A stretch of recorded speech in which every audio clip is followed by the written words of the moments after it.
The Hog Sty is brought to you by TicketClub.com, your one-stop shop for live events nationwide. Whether you're looking for game, theater, or live performance tickets, don't sweat it. TicketClub.com has you covered. So make sure you're going there for all your live entertainment needs, and make sure you're clicking over to them from the banner at the top of the hogsty.com.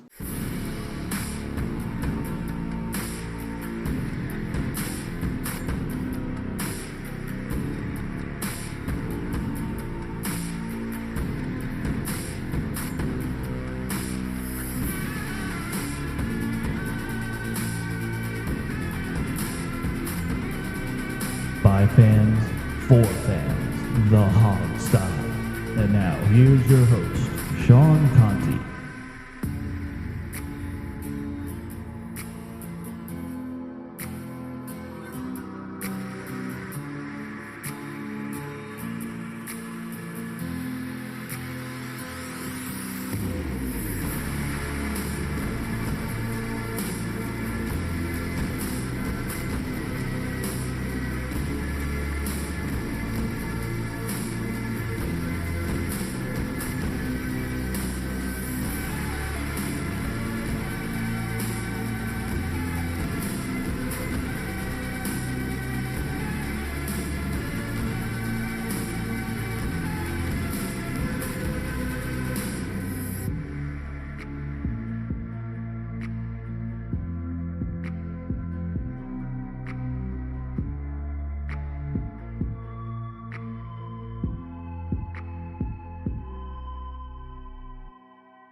Good morning, good afternoon, good evening, whatever time you're listening to. This is the Hog Sty, another episode brought to you by Mr. It's a two-man show today, by the way. Mr. Steve, X. I'm not going to say his last name. Steve. You can say Steve Thomas. Okay, Steve Thomas. My Steve fake Thomas. last name. Yeah, I'm about to say. For a fact, I should have checked in before we started recording. I didn't want to say the wrong name. Well, because you know why I use a fake name? It's because people have tried to track me down because they know I'm an attorney. I've had people comment in our comment section that I'm not a real attorney because I looked you up and I can't find you. To which my response is, idiot, this is why I use a fake name. So you can't look me up. This is literally the first time I've actually ever heard that. Even after the first time you told me about your alias last name. Yeah. This is the first time I ever heard that story. Okay, so yeah, like I said, two man show. This is obviously Jamal. Alex is somewhere struggling to get Wi-Fi. Yeah, Alex is upstate. And then Sean, look, sometimes we worry about him. This is one of those moments, but we pray for him. We know he's gonna come back soon, but this is just one of those moments where we wish we had him. But you got to deal with us this week, and that's pretty fine because I'm in a good mood. The Los Angeles Lakers missed out on an amazing player in Kawhi Leonard. This is Saturday morning. This occurred in the wee bits of Saturday morning, like at 3 o'clock. We're recording at 11 a.m. Eastern, so this happened about 3 a.m. Eastern, and I was just so ecstatic. I know, Steve, you were ecstatic too. This is just one of the best things that happened to Los Angeles for the Clippers to sign Kawhi Leonard, and I know you just couldn't be any more excited. What do you have against my Lakers? What do you have against 16 championships and 30-something finals appearances? Look, let me be honest with you. Please. On everything that I love, I have nothing against the Lakers themselves. But the past year, I have been riddled with Lakers fans on Twitter, and you know how active I am on social media. So I see these guys every single day and their delusions, and I just cannot take it. This is one of those moments where this offseason has just been it drove me nuts. In what way, not you, Steve, but in what way could Lakers fans honestly predict or think that all these superstars think that the Lakers are on the top of their list? It's not always that peachy when it comes to the Lakers, and Kawhi proved it. It just made no sense for him after what he did to get his 2 rings to want to go to LA and join LeBron, one of the people that he beat for his first ring. So it just made no sense to me. And I thought it made perfect sense to me personally because, I mean, do you want to be a legend or do you want to just be another guy with the ring? That's what it came down to. He'll be a legend. He'll be a legend with He's the not Clippers. gonna be. He won't be a legend. He's not gonna be. He's gonna be another guy who with a ring, and that's it. If he had joined the Lakers, that trio of LeBron James, Anthony Davis, Kawhi Leonard would have been unstoppable. Number one in the league's preeminent franchise. You would have been. There are statues outside of Staples Center. There aren't statues outside of the Clippers arena, which, by the way, doesn't exist. I don't understand it. Now, let me say this though, okay? Because for those of you who know me, and I know Jamal, you do. I've been a Laker fan as long as I've been a Redskins fan. I'm not a big basketball guy technically like I am football, but I've been a Laker fan since I was 7 years old, since Magic Johnson's rookie year. Okay, I've been a fan that long. So look, I get what you're saying, and I completely agree with. There's no debate in terms of skill set that those three would have been really good, but we have to take into account the type of person that Kawhi Leonard is. And Kawhi Leonard, doesn't matter what will look good on the court, he doesn't have it in him in terms of his character to just up and join what's the all-star teams like that, the big three, the super teams. He doesn't have that in him. Why would he want to do that knowing the makeup that he came from? So it's like you can do what they're trying to do in a place where people already seen it. Like you're bucking the trend. Like this is something like people didn't go to the Clippers. People didn't like the Clippers. You had to get traded to go to the Clippers, and that's what Chris Paul. That's what happened to Chris Paul. Blake Griffin happened to get drafted, and then they had some supplemental pieces. But you got Kawhi Leonard as a free agent. You were able to get him and Paul George to come back to LA, come back to home, and play for the team, play for a Los Angeles team. Yeah, but does anybody really think that? Did anybody really think that Kawhi Leonard and Paul George are going to win anything? They're not. That group isn't going to win anything. They already have supplemental pieces around them, and Pat Beverly and I will take LeBron James, Anthony Davis, and Kyle Kuzma, which by the way is probably the top front court in basketball.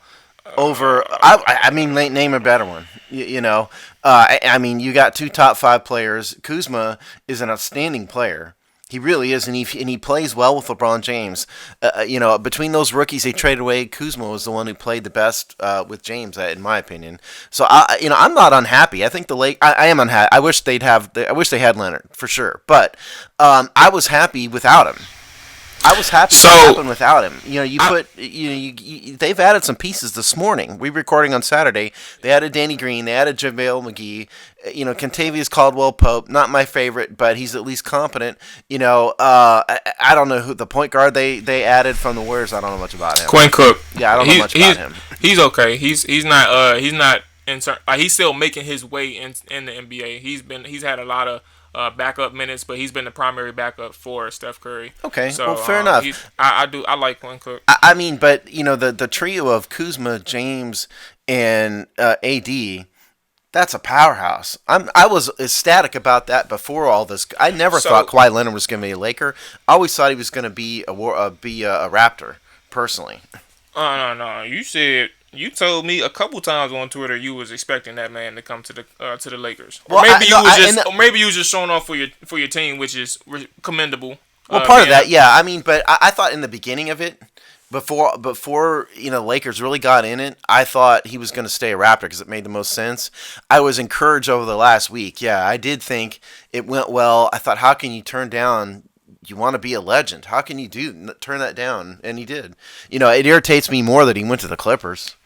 Then he didn't come to the Lakers. He's a legend in his own right. He's going to be a nobody. He'll be a nobody. He'll be just another dude with ring. Look, Kawhi wouldn't have won the title if everybody on the in the first place, if everybody on the Warriors hadn't gotten hurt. That happens. All right, like I agree, but I will never. The question will always exist, of course. But I'm not going to take that away from him based on what he did in the Eastern Conference himself. Like the way he got to the finals is one thing, and it was really just him. Like he had a couple showouts from Van Vliet and Lowry, but 90% of it was Kawhi. Same thing in the finals. It was Kawhi. Yeah, in the weak sister East, fine. Look, I'm not trying to. I'm not saying he's not a great player. He's a great player. I'm just saying if the Warriors were even at half strength, we wouldn't be having this conversation. Sure, I agree. That's the thing. I would rather him be a Laker than not be a Laker. But like I said, I was ecstatic before the possibility of him joining the team ever came up. I was ecstatic about the offseason. So I'm still confident that the Lakers can get to the finals without him. I just think now, the idea of this, the chances of them being like a 3-time repeat legendary team probably went out the window. But this is still a title contending team, and I'm ecstatic. They just need to beat the Clippers. So before we move forward to Redskins talk, yeah. Just have to ask your final opinion. You said you do believe they have what it takes to make it to the finals, but who do you think outside, what are the two teams, because you just mentioned the Clippers, but who do you think are the biggest competitors in the West to prevent you all from making it to the finals? Well, 2019, I think the Warriors have a tough road to hoe. I think this is Steph Curry seems to me to have something to prove. He would have to. Yeah. Yeah, because did he win 2 MVPs or one? I don't think he won any. Didn't he win an MVP? Iguodala, you talking about in the finals? No, I'm talking about league MVP. I can't even call it. Okay, I know Andre Iguodala won a finals, and then Kevin Durant won 2 finals. Yeah, I was talking about the league MVP, but not the finals. Sure. But point is, this dude is at least a one-time league MVP. He's got something to prove.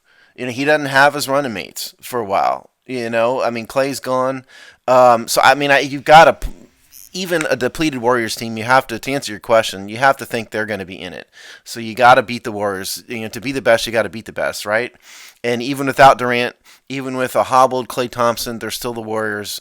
Iguodala's gone, but their Draymond is still there. So, it seems to me that the Warriors are the competition still until somebody proves otherwise. I don't consider the Clippers competition because they are no competition. They never have been. Oh, my goodness. They're going to be a decent team, but that's not a title contending team. It's not a title. All right. Look, this is what podcasts are for. This is what audio recording is for. We have this on record. Today is the 6th of July, 2019. We will revisit this down the road because this is very important. To say that they're not a contending team is just something that it baffles me. They have what it takes to at least be a 4 seed, and all you got to do is make it to the playoffs. And it's all about matchups. So when they have that team who's easily going to be a top 5 defense with the players that they got, I think it's going to be pretty impressive to say the least. So book it right now. Right. Book it. It's the Clippers. They will always be the Clippers. Look, it's always time for a change. And this not is, with this the Clippers. Is Steve won't allow it. But look, we're gonna leave it at that because right. I have a different opinion. We're just gonna agree to disagree. Keep it at that. All right. Okay. So look, you brought it to my attention this week that something happened with Mark Rypien, and I was aware of it to an extent, but you did give me the full details, and the first thing we'll go ahead and get into is the backdrop on Mark Rypien and what happened with him this week, and the word or the reasoning for why he may be quote unquote getting excused for this type of behavior. Okay, so Rypien was charged on the 30th of June with assault in the 4th degree, domestic violence. And this is a misdemeanor. For the record, this is not a felony domestic violence. This is misdemeanor in accordance with law in the state of Washington. This happened in Spokane County, which is where he's from. And this has to do with his wife. So he was charged with misdemeanor suspicion of domestic violence with, on his wife. So this is not something that's going to send him to prison, even in the worst case scenario. He's not going away for years. That's not what's going to happen here. What will probably happen is he will plead this out. He pled not guilty, but he's probably going to plead this out, and he'll enter into some kind of diversionary program. The case will probably go away. This is not the first time he's had issues. I don't think we've ever talked about it on the show, but he's not had. That I remember. Yeah, I don't remember it either. So I don't think we've ever talked about it. But Mark Rypien kind of has a history of struggles with mental health. Since his retirement, and I know that there's an article in the local Spokane newspaper from a year ago where his wife said that she thinks he has CTE, from all the years of getting hit and pounded and all that stuff in football. And if you just kind of look at his pattern, it kind of jives with what we've seen, from other guys who have CTE or who have proven later to have CTE. Bouts of violence, erratic behavior that's not in character. And listen, we don't know Mark Rypien at all. He comes across publicly as a decent guy. I mean, I like to think he is, but we don't know him. We've never met him. We've never interviewed him. We don't know him at all. Maybe he's not a decent guy. I would think not, but I would think he is. But, we don't know. But assuming he is, the implication here is that, the CTE does this to your brain. I mean, we've had other guys get violent. Junior Seau was tragically violent on himself. Mike Webster, who was from the Will Smith movie. He was the subject of the Will Smith movie, and there's been many, many, many others out there. It's a serious issue that we don't know much about. So let me ask you, right quick. Hold on 1 second. Okay. So I don't know, like direct. Now I know concussions are a contributing factor to CTE, but do you have to have concussions in order to contract CTE, or is this something that just develops, or is something that can develop without the need of concussions? Is it just brain damage over? Well, it's brain damage. It's years and years and years of pounding is what it is. I don't know if you can necessarily say it's concussions specifically. It's, from what I'm no doctor, just to be clear, neither of us are doctors, but what it is, it's brain damage resulting from years of pounding. It's like if you think of you put like a golf ball in a glass, and you fill the glass with water, and then you shake, you put a cover on the glass, and then you shake it up, and the golf ball is bouncing all over the sides of the glass. That's what happens to your brain when you play football at a high level and you get hit a lot. It's not like Pee Wee football where they're not hitting hard and all of that. And years past, the equipment wasn't as good. So what's happening is your brain, it's like that golf ball in the glass. Your brain is being shook around, and that happens enough. You're going to have damage. And so anybody's interested in this, go watch the Will Smith movie. And I can't remember the name of it off the top of my head. I think it was named actually Concussion. Yeah, okay. Yeah, okay. And that, it does. But you can always look it up and figure it out. Yeah, I mean, it's Will Smith. It's Will Smith. I mean, you can figure it out. But that movie does a pretty good job of explaining it. And the problem is with this is that there's no test for it short of dissecting the brain, which obviously has to be done when the person's passed. And so there's no test for it. That's the problem. And so all his wife is saying here is that he's had the symptoms of it. And so, if you kind of follow this through, this domestic violence thing, maybe, not that he's not responsible for his own actions, because everybody's responsible for their own actions, but the implication here is that the violence he committed, allegedly, is a result of the damage to his brain done by the game of football. So with that being said, because you did mention we don't want to excuse his behavior, and I think it's fair to point out what his wife said, which is important because she knows him best out of this entire situation. At the same time, we do have to take into account that this is a person who allegedly did commit domestic violence upon his wife. So this is also just pretty important to note as well, because in the event that she may be covering for him or trying to find a way to excuse him, it's kind of dangerous in the sense that if he did commit this and there was no injury or mental injury related to this, I think it's pretty important that they get down to the bottom of it, because there's no reason. Again, it happened in the past as well. There's no reason where he shouldn't be punished for or held accountable for these actions that he's taken upon his wife. Yeah, I mean, and like I said in the beginning, this is the state of Washington has charged this as a misdemeanor. It's what they call a gross misdemeanor, which is probably what I would think of as a Class A misdemeanor. But that doesn't mean prison time. And in these cases, unless he has a record that we don't know about, it probably means that he'll cut a deal eventually, and He'll go into some sort of counseling, some sort of pretrial diversionary type program. It's not like we're going to see Mark Rypien, headed upstate. Just to be clear. Just to be clear. I mean, it's a sad situation for all involved. If there's one thing that endangers the game that you and I love, I mean, it's more of these incidents leading the public to believe that the game of football is dangerous. And from a long-term perspective, then does the public lose interest? Well, I sure as hell hope not.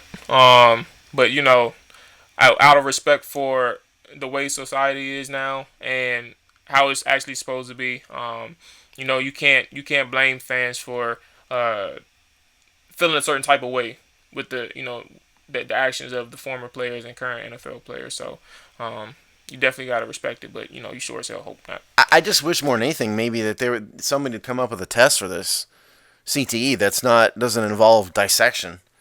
That would be the best thing. So before we move on, because I know we got some tight ends to talk about. I think that if I'm not mistaken, I'm pretty sure as well. But wasn't there some players, former or current, I'm not sure, I can't remember, but there's been people who have announced that they've developed, they've had brain injuries, or they've as they're living, they've been diagnosed with some type of brain injury. Am I thinking of somebody, or am I off base with this? I for some reason I vaguely remember people, a few players coming out saying they've developed some type of injury post playing career. Well, yeah, I mean, I think that there is a limited way to test this. I don't mean to suggest there's absolutely no way, because I know there are indicators of it, and I know some players have said that they have had the indicators, of it. There was a massive, class action lawsuit, about, head injuries that the NFL settled for billions. Yep. That which is out there. And a lot of these former players are, a part of the class. There's that. I don't know if I answered your question or not. I think my question was a little bit off base, because I was as we were talking about it, I kind of vaguely remembered people coming out, but I don't know if it was about CTE or if it was something else that was developed as a result of their playing career. I think it's more generally, head injuries and head damage as a result of the game of football, because like I said, you really can't conclude to medical certainty that somebody has it till they're dead, and so I think, the gist of it really is more, these players have suggested that their behavior has changed, they have headaches, they have, gaps in their memory, like Brett Favre has alleged this, by the way, he's maybe the biggest name I can think of, in terms of football, that has come out and said this, and we all saw Brett Favre take a ton of hits in his career. I mean, a million of them. And he played till he was 41, 42. So yeah, long time, right? Long time. And by the way, I mean, Mark Rypien obviously was played behind one of the best offensive lines in football, ever. He only had 6 sacks that in 1991. Mm-hmm. So I mean, he didn't take a ton of hits and he didn't play half as long as a guy like Brett Favre either. So. I guess bodies are, everybody's bodies are different. So it's a sad thing. I certainly wish the best for Rypien. If he did something wrong, he needs to pay the price for it. But the legal system in Spokane County needs to do its thing. To me, it's always alleged. I'm willing to give anybody a break until the crime is proven in court. Bill Cosby deserved a break. O.J. Simpson deserved the benefit of the doubt. All of that. So, I mean, Mark Rypien certainly does too. So we'll see what happens. But I would expect a plea soon. Yeah, we'll see what happens. I guess Steve, you'll be the one keeping everybody up to date as the proceedings move forward with this type of situation. All right, so. Current football players, we are on the week of tight ends. You failed to do your job, Steve, in posting a poll. It was the 4th of July, man. Give me a break. We're gonna forgive you. But no, it's we did take a little week off with the poll. We'll circle back next week. But nonetheless, this is a tight end position group week. So, Steve, go ahead and get us started on this position group. And the truth of the matter is, with the poll, is I frankly forgot. So look, I wasn't gonna. It was all jokes. I wasn't even gonna throw you under the bus like that. I'm always on. I'm blunt, man. I'm honest. Hey, listen, I forgot. Okay, so tight ends. Obviously it begins and ends with Jordan Reed with this team. 6'2", 245 pounds. We all know his history. Generally speaking, he's missed a ton of time. When he's on the field. This dude is a difference maker. Jay Gruden has repeatedly said the offense runs through Jordan Reed. The unfortunate thing is, in 6 years, he's only played 65 games. And out of 96 regular season games, he's only played 65 games. So his career stats. What's the percentage? Let me hold on. What's the numbers again? Go ahead before you. Okay, he's played 65 of 96 games. Okay. Okay, and while you're doing that, 67%. Yeah, I mean 67. So he's basically missed a third of his entire career. To injuries.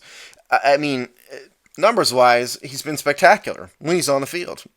446 targets, 329 receptions, 3,371 career yards, 10.2 yards per reception. So, I mean, those are amazing numbers. I think his best year was the year he didn't make the Pro Bowl, actually, which was 2015. 114 targets, 87 receptions, 952 yards. That was also hit the high water mark of participation, 14 games, played. Here's the thing.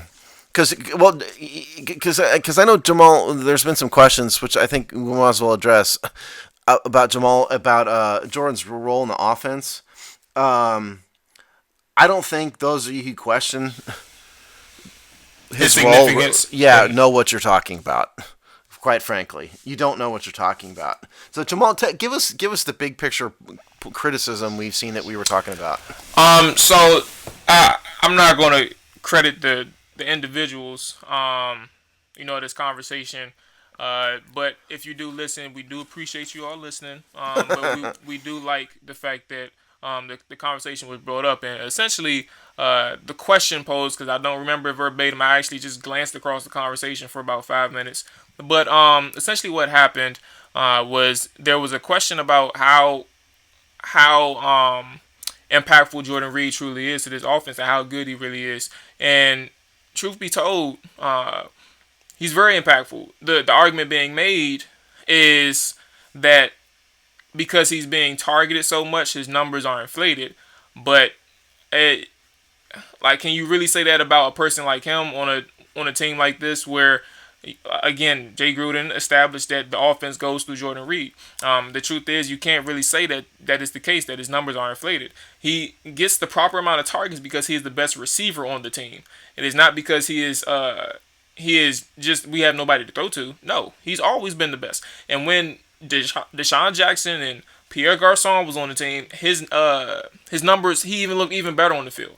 That's nobody can check that man one-on-one. You had to have some type of double coverage or some type of shadowing or some type of look with him, and it wasn't going to work by having a linebacker or a safety checking by itself. It wasn't going to work. Okay, so I wrote a piece about Jordan Reed back in the 2017 offseason. So 2 years. And you reminded me of this one. It was pretty good. And this is, if I knew this or remembered it at the time where I saw this argument, it probably would have ended the conversation completely. But I would like you to take a guess.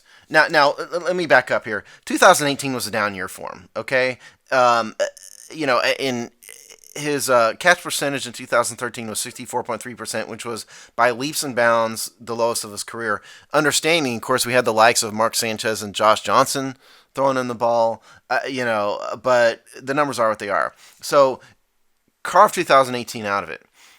Would you like to take a guess as to which tight end has the highest catch percentage in the history of the NFL? So, for those who are listening, we're going to give you 3 seconds to think this over, because I kind of know the answer already. I'm not going to do that, but we're going to give you 3 seconds, and we're going to let Steve come back in and give you the answer. One, two, three. Ladies and gentlemen, Jordan Reed, 75.8% catch percentage happens to be and that was 75.8 was 2 years ago. Okay, he's down to 73.8 now, which incidentally would still be the highest. Exactly. It's that drop is not even significant. Yeah, it's not significant. This dude has absolute hands of glue. Okay, that's part of the reason why he's such a mismatch. He catches everything. You don't see this dude drop balls. Okay. Yes, he gets a high volume of targets, particularly in 2015. 114 targets is a lot. When you're catching everything, it makes sense to throw you the ball a lot. Okay. He's a mismatch. He's too big for corners. He's too tall, too heavy for corners. And these safeties, his patterns. The patterns he runs are very, very precise. He's too good for these safeties to cover. Because they're not. Most safeties aren't. Newsflash. Most safeties aren't great pattern matching.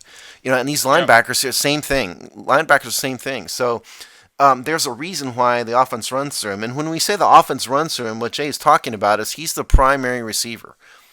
Okay, these plays are designed so that the quarterback will look to the primary receiver first. If he's covered, then he moves off. Then he moves off again. And good quarterbacks like Tom Brady can actually come back around again. And just imagine, because you brought up Tom Brady, just imagine if he had consistent quarterback play here. Like, the most consistent he had was Kirk Cousins from 2015 to 2017. And his best 2 years as a pro was in 2015 and 2016. There was no stopping Jordan Reed. It was damn near impossible. Matter of fact, it was impossible. He was a major threat for this offense. And guess who was on the team in 2015 and 2016? You still had Deshaun Jackson. You still had Pierre Garçon. But who was you worried about the most? It's Jordan Reed. Yeah, that's who you was worried about the most. We're trying to get back to that.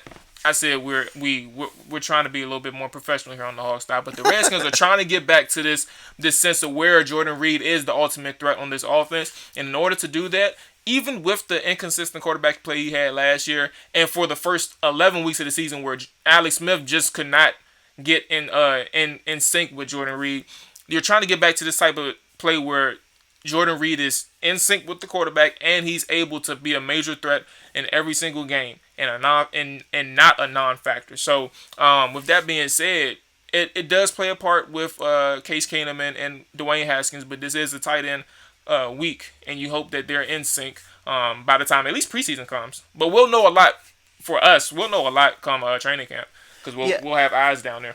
Yeah, and listen, I mean, I think what is a fair criticism of him is his yards after catch. I don't think he's quite as good in that area, as some others. Like Rob Gronkowski, just an absolute mismatch in every was. He's retired now. Absolute mismatch in every way. You can't tackle him. He's too big. You can't catch up to him. He's too fast. Jordan Reed has fewer overall yards per catch than some of these guys, and the reason is that the hole in his game is yards after catch. Okay, but he's going to catch absolutely everything.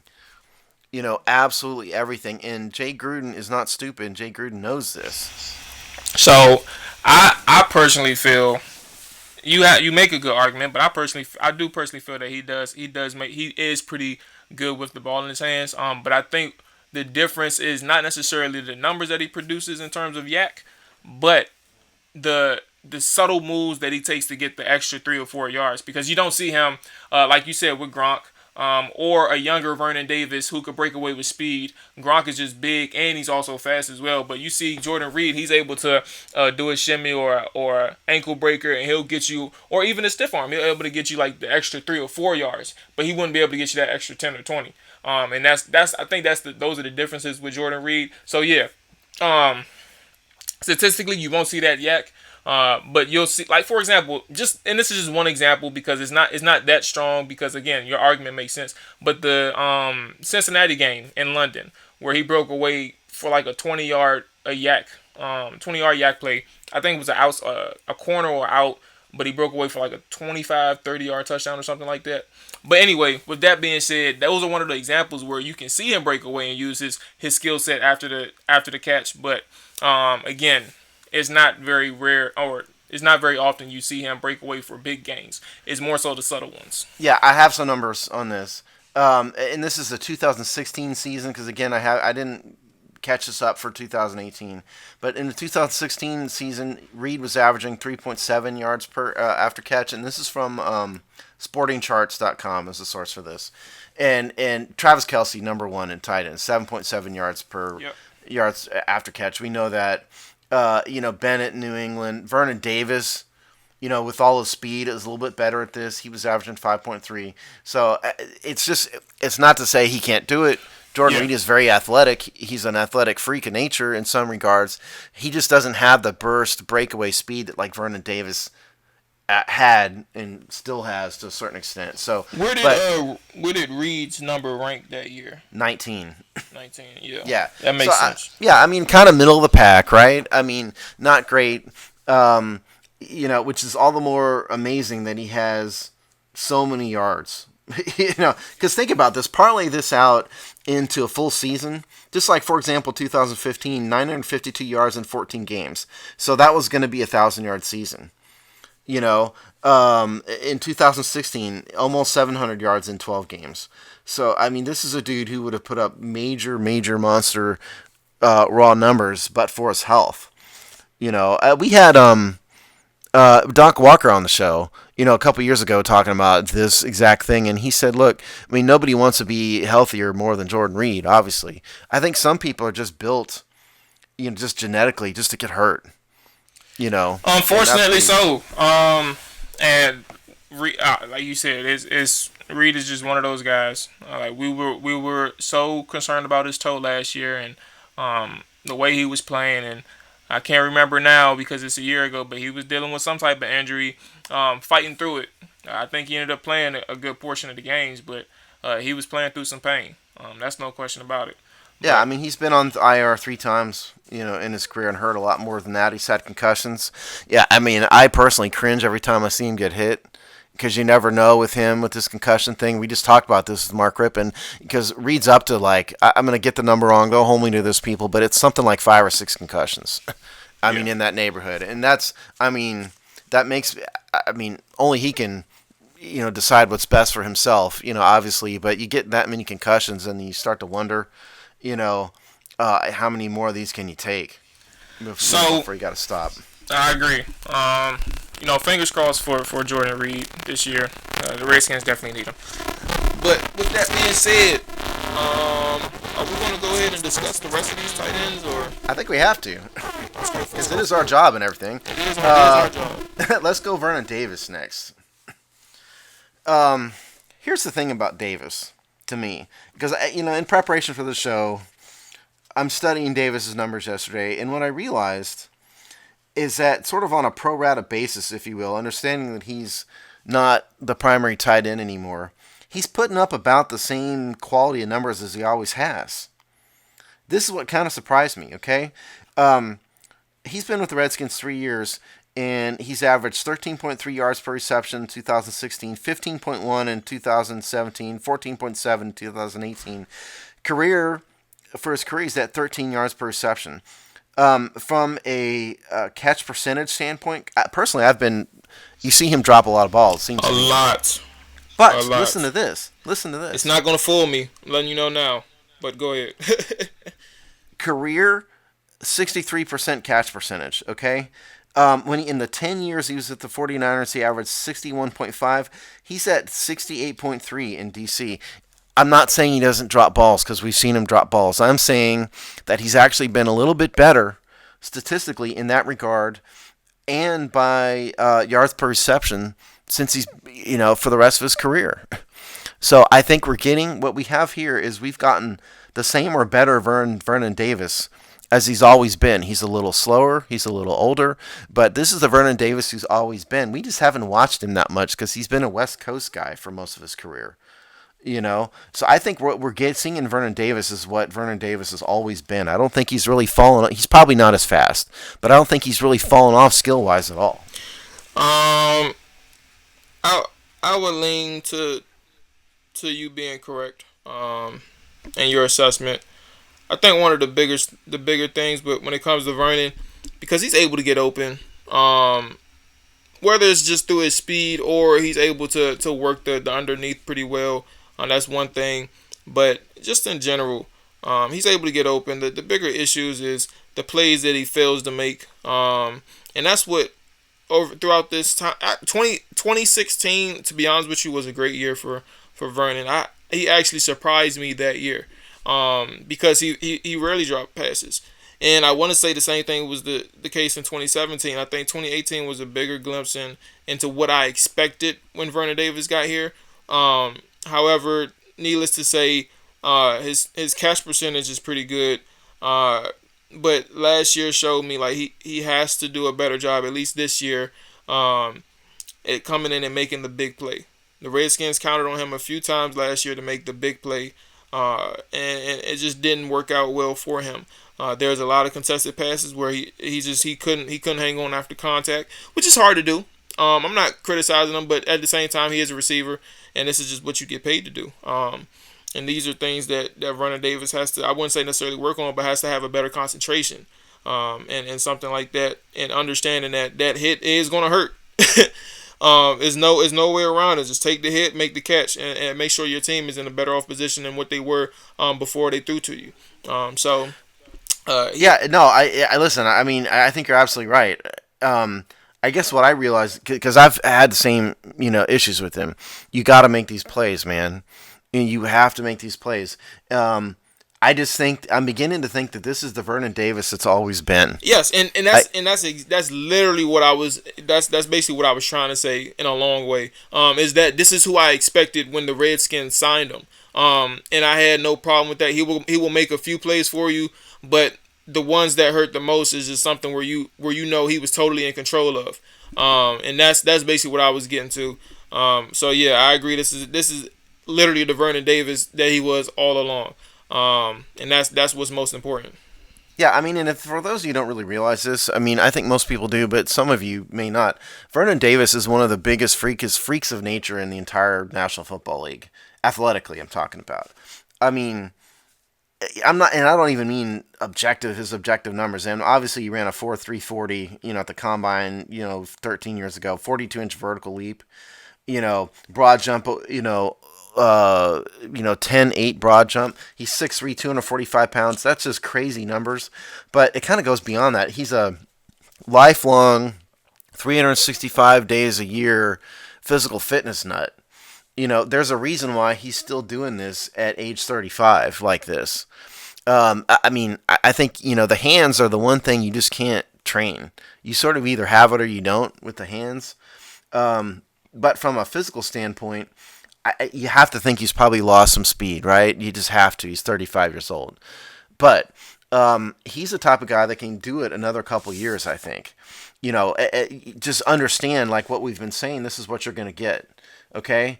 I mean, he's signed through 2019, meaning this is his last year. It wouldn't be wholly surprising to me if Jordan Reed gets hurt a lot again this year, if they don't pick Vernon up again for another year or two. It really wouldn't surprise me. I think he's going to retire out of D.C. Everybody knows he's a D.C. guy. He's from Maryland, University of Maryland. So I can't imagine he's going to go play with, like the Seahawks or somebody. I think he's probably going to retire out of D.C. So it wouldn't surprise me if they sign him again. All depends. It all depends on how things unfold here. But I do agree. If he gets an extension or something, I'd hope he'd be the third string, or we have a backup plan in place for Jordan Reed, and not necessarily counting on Vernon. And not to do with skill set, but more so age and understanding that you have to find some youth at that position. And technically, we do. They do. I don't know why I said we again, but technically they do. And we'll get to that soon with the next couple of players, next couple of tight ends. But yeah, if we want to move on to them, we can. We can talk about. I got one final trivia question for you. Let's go. And this is courtesy of Wikipedia, okay? So don't hold me to this, but do you know what Vernon Davis's nickname is? I'd never seen this before I read his Wikipedia page last night. Has Vernon Davis confirmed this nickname before? It's in Wikipedia, man. Roll with it. Oh man. Yeah, I'm not even going to be able to tell you. According to Wikipedia, his nickname is Duke. because he looks very similar to his father, whose name is Duke. I didn't know that. I had no clue.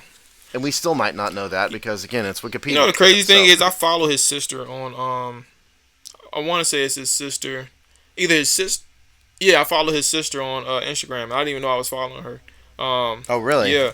I follow him and no, it's just the sister. So it's crazy. I could message her and just get some information about Vernon, but I don't want to be that. I don't want to be that random. It's like I really saw her. I just noticed. I seen her in in Redskins uniforms at Redskins games, and then I just went to her page and I was like, her last name's Davis, and I was like, oh, it all makes sense.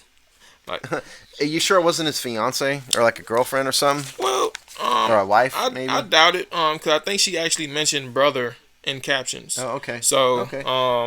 I could be wrong, but I'm pretty sure. I know they're related in some extent, but I just don't know which way.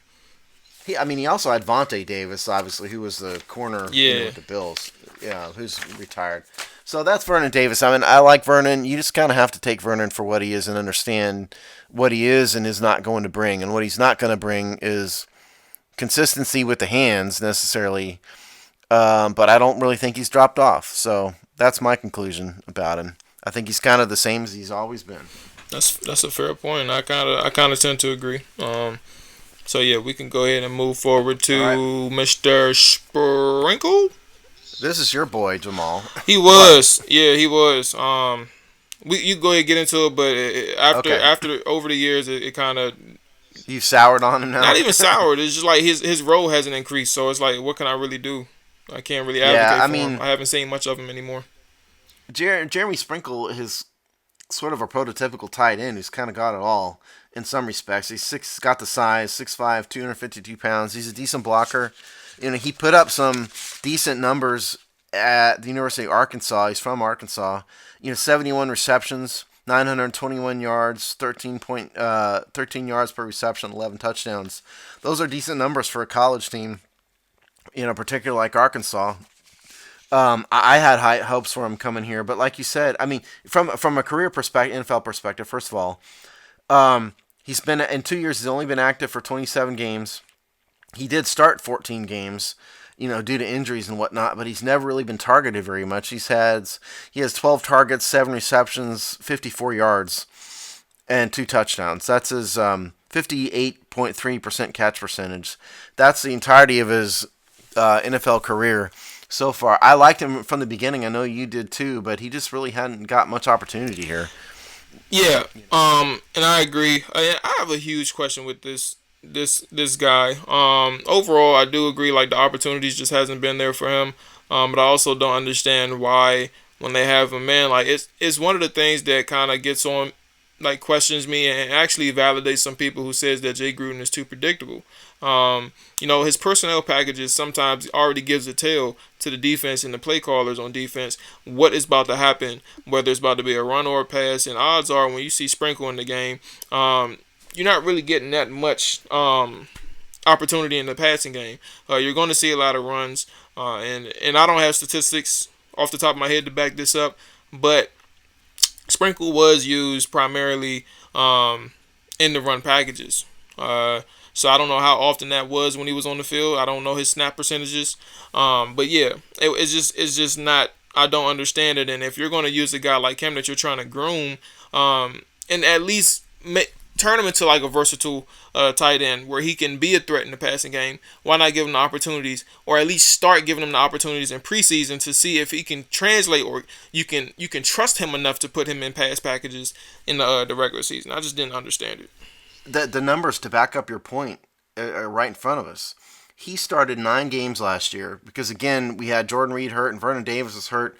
He started 9 games, only had 9 targets. Yeah. That's for someone who started half the year. You only have 9 targets. That means you're a blocking tight end. That means the opposing team knows you're a blocking tight end. And then you're either in on only run game, or you're going to be in on the pass as an inline block. Yeah, you're an inline blocker in the passing game, one or the other. So they know you're not a threat when you're in the game. And that's, I think, what your point is. And to me, it's backed up by by his numbers. Yeah, and that's one of the things and this is the reason why I've kind of not soured on him, but soured on the potential, because he's not getting the opportunities, but at the same time, what is he showing the coaches that tells them that he should just be continued to be viewed as a blocking tight end? And that's what's getting to me, because the things that I've seen in training camp, his rookie year, and the things that I've seen in preseason led me to believe that he can catch the ball, and he has hands that's trustworthy. Is the route running a factor? That may be one of the things for the coaches, because they know the in depth, they see him every day, and that may be something. But for Sprinkle to not have the opportunities in this is year 3 for him. It's a statement to be had about the type of player he is and the type of player that the coaches view him as, and that'd be unfortunate, to be honest with you. For him, I know it's probably going to be discouraging, because he wants those opportunities. Every tight end, every receiver nowadays wants opportunities for a pass to be thrown to him. But he has to show a little bit more, apparently. I mean, it may be route running, because I think we all know Jay Gruden's a bit psychotic about route running. And if you can't do it well, you're not going to last long around here. That's why he liked, newsflash, that's why he liked, Jamal's other man crush, Ryan Grant. It's because Ryan Grant run really outstanding patterns. Best player that nobody talks about. Yeah, and Ryan wasn't athletic. I didn't think he had great hands necessarily. He had good hands. He wasn't, going to be this guy that separates downfield, but he ran great patterns. And what you see about Jay's offense is if you run precise patterns, he knows how to get people open. Jay's a guy who can. I showed this on my Dachshund write-up from a few months ago. I mean, Jay really knows how to scheme guys open really well, but you have to have people who run precise patterns to do it. And that's why he likes guys like that. And, I mean, like you said, maybe Sprinkle isn't there yet, and maybe the coaches see that. I mean, we won't. The other thing I'd say about Sprinkle is I think this team is desperate to find a blocking tight end.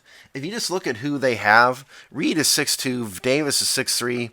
Nobody's going to, pretend Jordan Reed's anything but a traffic cone when it comes to blocking. He is. Vernon Davis is a little bit better, but he's not a blocking tight end either. They're looking for a guy with bigger size who can do this. They had, like Logan Paulson was the last guy who filled this role a few years ago.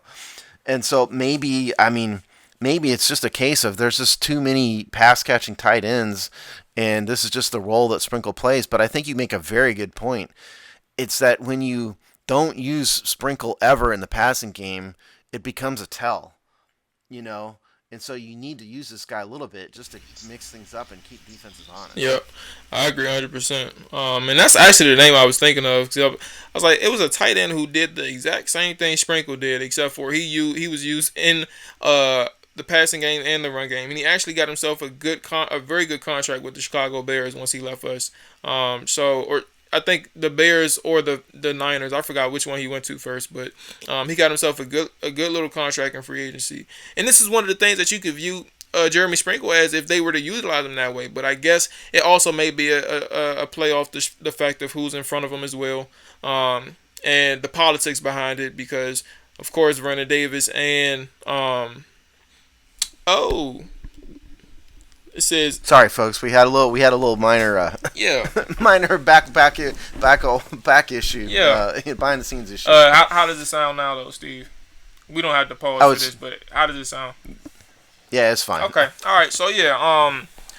This is one of the areas that it may be politics behind the position itself, because politics do end up playing a role in football as well on the professional level, and even if they do feel that Sprinkle is adequate and ready to go right now, Vernon Davis and Jordan Reed may have to get their targets as well too. So that just may be the factor, one of the factors behind this question that we have with Sprinkle. Yeah, I think with Sprinkle, his rookie contract goes through 2020, right?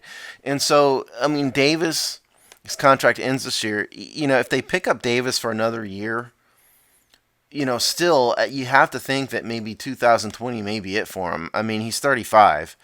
So maybe what Sprinkle's, the sort of long-term goal is to have him step up into the number 2 role once Davis retires. Because Jordan Reed goes down with the inevitable injury, which is going to it is. It's happened every year. Yeah. The man hasn't played a full season his entire career. So, if I were Sprinkle, I would kind of keep my head down and shoot for that. stay valuable to the team, and sort of take your opportunity once Vernon Davis goes. I advocated early this year that the Redskins should trade Jordan Reed, knowing that wasn't going to happen. That's not what Jay's MO is. Jay's MO is not to trade veterans.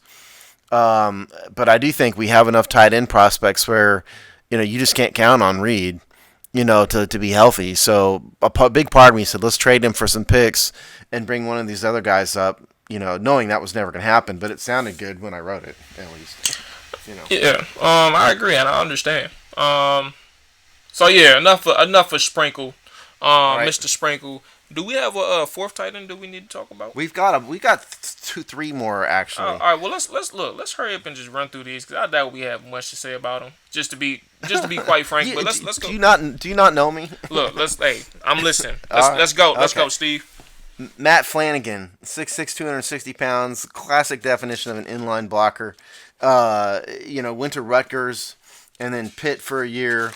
This dude came to the Redskins last year as an undrafted free agent. He signed through 2019. He's bounced around a little bit between the practice squad and whatnot. He is strictly a blocking tight end. He only had 35 receptions in college overall, but he is on the team. I mean, again, I think we're not looking for Matt Flanagan to become the next Jordan Reed. You're looking at him to become the next Logan Paulson. So that's, I think, the plan for Matt Flanagan. He's another guy. He's here. I'm assuming you don't have much to say about Matt Flanagan. He's a name that I remember from last year that was kind of iffy. If I'm not mistaken, at the time of like his roster status and stuff like that. But again, he's still here. He's here now. It'll be interesting to see because one of the things that we'll understand like as time goes on throughout this off season and training camp, the Redskins have clearly been in the market for a fullback. They've been doing Ryan Anderson, who's actually played the role well, and he's embraced it for the most part. But the Redskins have been utilizing a fullback a little bit more, specifically in 2018. So Flanagan, and I can't think of the other name at the top that was being used. I believe in Holtz, JP. Yeah, we'll get to him. Yeah, I got him. We'll so yeah, it was those two guys that I was thinking of that have an opportunity to make a name for themselves on this team and to become a person who can be used a little bit more than Jeremy Sprinkle because they don't put him in the backfield that much. So yeah, I don't have much to say about him, but this is a guy who has an opportunity to play a couple positions for the offense. Yeah, I mean, Jay Gruden usually has a fullback in camp. He does this year Elijah Wellman, and they usually cut him. So that's probably what's going to happen again. And so you're right. I mean, Flanagan, Holtz, Ryan Anderson, who knows? I mean, they may end up, because they need a fullback in the worst way, frankly. J.P. Holtz, next guy, 6'3", 240 pounds. Oh, by the way, and Flanagan was active for 3 games last year. They activated from the practice squad in December, just FYI. And Holtz is another one of these guys, same deal. 2018 undrafted free agent. They activated him at the end of the year once they had a ton of injuries. Holtz came from Pitt as well. Holtz is a little bit different dude. He's 6'3", 240 pounds. He's more of a pass catcher, okay? He had 81 receptions in college, 11 touchdowns. He's more of an offensive weapon. They're not looking on Holtz to be the inline blocker. They're looking at Holtz to back up what Jordan Reed and Vernon Davis do. So he's probably not that talented, and he's bounced around, okay? And I misspoke, by the way. He came to the Redskins in 2018. He's been bouncing around since 2016. I misspoke earlier. He went back and forth with the Browns to their practice squad and active roster for a couple years. He was a free agent to the Redskins, just to be clear. So I think that's what they're looking for Holtz, is to have him catch some passes. He just hadn't really had much of an opportunity yet. Yeah, and like I mentioned briefly, he'll have some. He and Flanagan will have some opportunity as at the tight end position and probably in the backfield as well to try and make a name for themselves and show that they're capable of playing the H-back role. Same thing that Chris Cooley played when he was here. So it's important for these younger guys. I don't have much to say about them, but it's important for them because if you want to make it in the pros, especially at a position that you're at, on a team that you're at where the tight end, the roster is loaded from first to third string, and they're being utilized, you have to find a way to get on the field. And if it's not special teams, if you want to get on the offense, you can play fullback, but you have to be able to show that you're capable of being competitive and aggressive at a position that requires you to basically run around with like a bowling ball or just with your head on fire. So we'll see how it goes for Holtz. I was impressed. That was one person I was actually impressed with last year, as opposed to Flanagan, who was kind of iffy for me. But Holtz was actually impressive, and he just didn't get that. He just didn't get those opportunities that he wanted.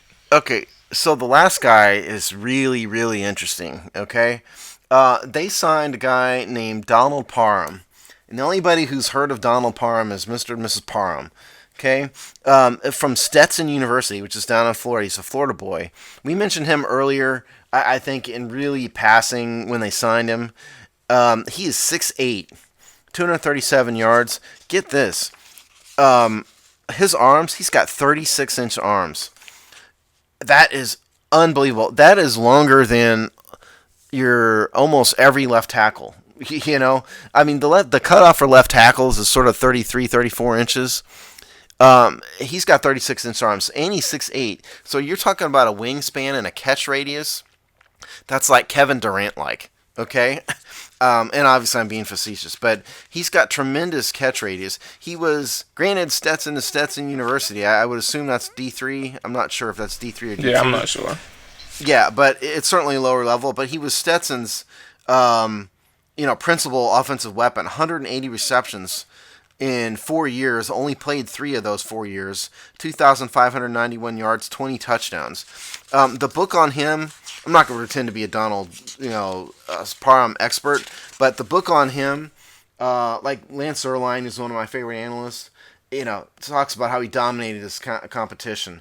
Rare physical gifts, height to catch radius, hugely productive in college, great natural hands, He's really thin. He's a beanpole. He's 237 pounds. That's a beanpole. You said what, like 6'8"?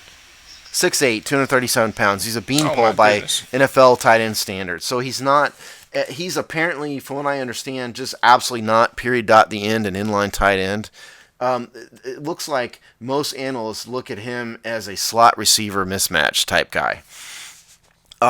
So I think they took a chance on this guy because he's just got freakish size. Freakish catch radius, natural hands. You put him in the slot against some 5'10" corner. That's a mismatch. Of course. And I think, and so that's maybe what you're looking at with Donald Parham. So I would put him on my ones to watch list just because he's so interesting and just to see what happens to him. So that's Donald Parham. Truth be told, that's actually a really good find from you, and a good mention because I told you before this week, I really hadn't been involved with Skins Twitter, so I don't know what's going on. But at the same time, this is a name that is really just the first time I'm ever hearing of it. So putting me on notice, putting some Skins fans who did not pretty much wasn't aware of this guy, putting them on notice as well. So I'll be paying attention, and I'll be looking for the one huge giant. Exactly, he's hard to miss at training camp. Trying to figure out who his name is, and then it'll be a light bulb in my head. It'll be the tallest guy on the field. Exactly.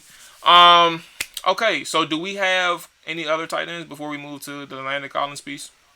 No, that's it. 6. That's just 6 of them in the group this year. The big money guy is Reed. $9.6 million cap hit. Vernon Davis has got a $6.3 million cap hit. The rest of them run min contracts. All right. So again. That wraps up the tight end position group for this week. No poll. But also before we move on, if you guys have any comments that you want to add to Jordan Reed's importance to this offense, let us know. Send us some tweets. We can go ahead and converse with you as best we can. We can even bring it up to the next show and see what was worth mentioning in this conversation and any good points and stuff like that. So, okay, Steve. You have an article coming up soon that you want to preview about Landon Collins, and I think it's very interesting and it's worth bringing up right now. Yeah. Okay. So between Jamal and I, we've covered. Jamal's doing the awesome YouTube series, which is, by the way, really good, and you need to start watching those if you haven't. It's gotten a pretty fair amount of attention. Yeah. We've done almost all rookies. Between he and I think we've covered almost every draft choice at this point. Yeah, I think they're covered. Yeah. So I got to thinking, and I've been in the past couple weeks. I just haven't had time to get to it. Landon Collins is a big free agent signing. It makes me wonder, what do we have in Landon Collins? Why did the Giants just let this dude go? Because he's a two-time Pro Bowler. He's an All-Pro. It seems to me from just purely a resume standpoint, the Giants are idiots for letting this guy go. So I really wanted to sit down and watch some significant amount of film on him. I finally got the chance to do that this week. And we're gonna have an article coming out with video clips and all that, like I've done before. But this is a preview. I think Landon Collins is about one gnat hair from being a linebacker. Yeah. I'm serious. I think Landon Collins, if you gave him another inch or two in height and another few pounds, I really think he'd be a linebacker. He is, he's 6 foot, 222 pounds. So that's a bit light to be linebacker but he's by far best used in the box. I don't think he has great coverage skills. I think he's a little stiff. I don't think he can really rotate his hips in a way that like corners can. So I don't think he's the greatest guy in the world in coverage. I don't think he's going to be good. Like DJ Swearinger did a lot of free safety. When DJ was here, even though he was rolling in the box guy, I don't think you really want Landon doing that. I think Landon is better in the box. And he's best when he's in space. He's best when he can pursue. He's a hard hitter. Now, what I saw of him is he goes for the big hit more than he goes to wrap up. That's a problem. I think that's a coaching issue, but he missed some tackles because of that last year. So I think maybe between his sort of limited, he does what he does very well, which is in the box, pursue running backs. He's smart. His head's on a swivel. He's a leader. But I think he has limitations, and that's sort of what the Giants were probably seeing. Understanding the Giants are idiots. The people who run the Giants are morons, okay? So I'm not necessarily sure that I would agree with the Giants just letting him go, but I can sort of see some of his limitations, and I'm not saying this to just be critical for criticism's sake. I'm saying I think the Redskins coaching staff needs to make an effort to use this man in the right way so he can be of maximum value to the team, and that is not, when Monty Nicholson does his next knucklehead thing, that the answer isn't just to move Landon back to free safety. I think you sort of need to let Landon do his thing and figure out another answer for the cover 3, back half of the field safety. So that's a preview.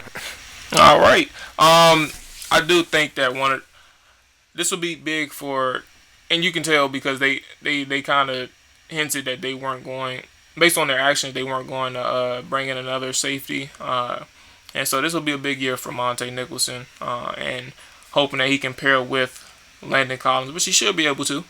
But you're hoping that he'll be able to pair with Landon Collins and mesh with these group of guys without the outside pressure and politics again of signing a ha and having him just completely rob you of your spot. For no unnecessary reason. There was no need to bring in Ha. That was definitely a move that was not made by the coaches, but more so Bruce Allen, in my opinion. But again, a big year for Monte Nicholson because if he's able to play well, you're able to let Landon do what he does best. And like you said, playing the box is his best feature. And his best coverage ability and best way he can be as instinctual as possible. So that's a good piece. I'm looking forward to it. When you expect to release it? Maybe Wednesday or Thursday. We're a little, because Seasons of Discontent, by the way, is on hiatus for another couple weeks. There's no IJB coming out this week. We did that last week, so we'll be high on written content. So I would maybe middle of the week. All right. So everybody, again, we know what to expect and what to look into when this piece drops. All right. Steve, do you have any closing remarks, any closing comments before we go ahead and get up out of here for today? Go Lakers. All right. You know what? I put it on Twitter today. I'm actually trying to become a Clipper fan for a year. I'm putting my Wizards fandom on the back burner. So don't do this to me. I like Wizards, you, Jamal. I don't want to have to not like you. The Wizards is not getting it done right now. And in order to save myself for some trouble this year, I will be rooting for the Clippers from afar. Root from the Lakers. Primarily, come on, root from my Lakers. No. Why? Because of they've had a struggle. It's been 6 years of struggle. You know, they lost a legend in Kobe Bryant. You know, and when you do that, sorry. Oh, but the real fans don't. It's the bandwagon. You know, cowboy. It's the bandwagon cowboy Yankee Lakers people that ruin it. It's not the real fans. Steve, I hate to break it to you, man, but it's just not happening. It's not happening. I got. So look, disappointed. Kawhi's my boy after this year. He has done something that I hoped he did, and he came through with it. So I gotta root from afar. Now I am halfway kidding. I'm gonna be a primary. I'm definitely gonna be a Wizards fan for sure. I don't throw my fandom in the trash like that. I just won't be. You won't see me as excited for them as you see me for the Clippers this year. I got a Wizards question for you, since I don't follow Wizards very much. All right. It seems to me that Wizards fans have a greatly inflated opinion of Bradley Beal, because I keep seeing Wizards fans think that somebody's going to trade a whole haul for Bradley Beal, and I just don't see it. So the question is Bradley Beal, am I right or wrong? I'll be quick with it. But yeah, I don't. So this is one of the reasons why I do talk with Wizards Twitter, but I don't try to engage in like in-depth conversations, because like the way Wizards fans see their players and our players, it's kind of off base. But with that being said, Bradley Beal is a really good player. He had a hell of a year this year, so can't take that away from him. To answer your question directly, it is kind of overinflated to assume that people will trade up 5 draft picks in a player for him. Like, it's just not going to happen. So that's one of the biggest things that you take away from a conversation with a Wizards fan, is to think that those things will happen. And they go to bat for their guys too. We all see it. They go to bat for their guys like no other. And their opinions on the homegrown talent is kind of overinflated. But it is what it is. Like, I don't really criticize it too much. I stay out of the way. But it's kind of, that's the reason why I stay out of the way. It's like, you can't really be a part of something like that. Like, especially when I know, it's being it's overinflated. So that's kind of what I thought. I mean, look. Hopefully they come to their senses soon. Yeah, I mean, next year we're going to be talking about what the defending champion Lakers are going to be doing in free agency. All right, everybody. We thank you all for listening. Call it now. No, we're not calling nothing. But no, I'm calling it now. On a serious note, we thank everybody for listening. If you made it this far, we appreciate you. We're always looking for ways to be more involved with the fans. But if you don't mind, just show us some love. Make sure we're doing our job right. If you don't mind, just sharing our content on Twitter, sharing our content on YouTube, liking and subscribing to our things, giving some ratings on Apple Music. Or I said music. Oh my goodness, on iTunes, Apple iTunes, or podcast app, wherever it is you can find us, in SoundCloud as well. We all appreciate that. We're trying to grow. We're trying to be a little bit more out there, and more of a go-to source for Redskins content. And we're on our way. And this year's gonna be even bigger. So again, thank you all for listening. If you made it this far, and we will talk to you all next week. Peace.